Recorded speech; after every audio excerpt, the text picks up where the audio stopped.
我が家に保護犬のミクがやってきたので紹介します。ミクは保護犬カフェから引き取った3歳の柴犬の女の子で、繁殖リタイア犬とのこと。柴犬の子犬を探していたのですが、すでに家族が決まっていて、他に柴犬がいるか聞いたところ、奥から連れてこられたのがミクでした。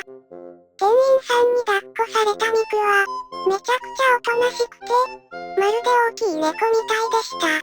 家に着いてからは、猫ちゃんたちに見張られながら、家の様子を伺ってるようでした。シャーとか言われたら怖いよね。ケージの外から猫パンチされたらビビっちゃうよね。ちなみに4匹の先住猫もみんな保護です。完全に包囲されています。猫たちはかなり警戒しています。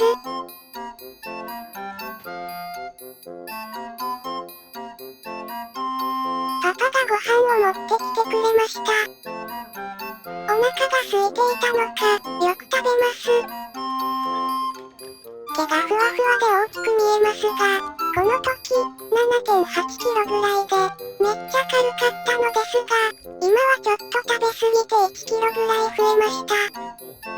ミクちゃんを引き取る時に、簡単な診察をしてくれたのですが、心臓の音が悪いみたいで、6段階中の6と言われました。今は何も症状が出てないですが、心臓に爆弾を抱えてると思ってくださいと言われました。近所の動物病院でも見てもらったら、確かに変な音がしてる。おそらく、先天性のものでしょうと言われました。そのせいで、こんなにおとなしいのかな。お眠ですか？今日はいろんなことがありすぎて、疲れたでしょう。ゆっくりお休み。保護犬カフェに来たのも、3日前だったみたいで、急激な環境の変化に、ストレスが溜まってないか、心配ですね。おやすみ。寝そう？寝た寝た。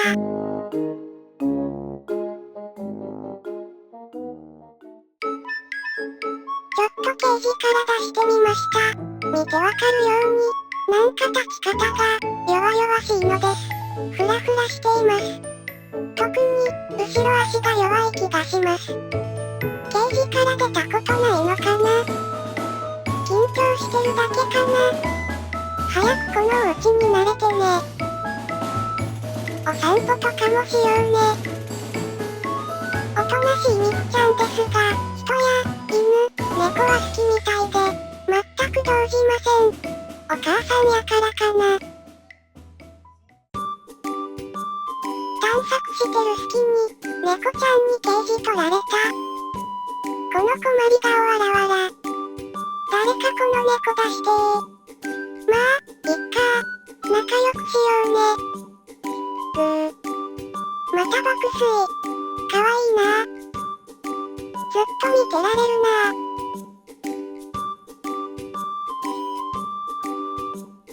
あ、起こしちゃった。ごめんね。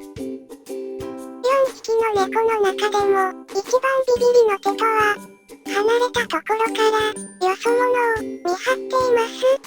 みんな仲良くできるかな？初日はこんな感じで猫たちとご対面しました。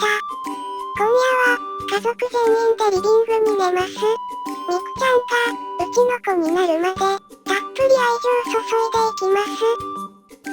最後までご視聴ありがとうございました。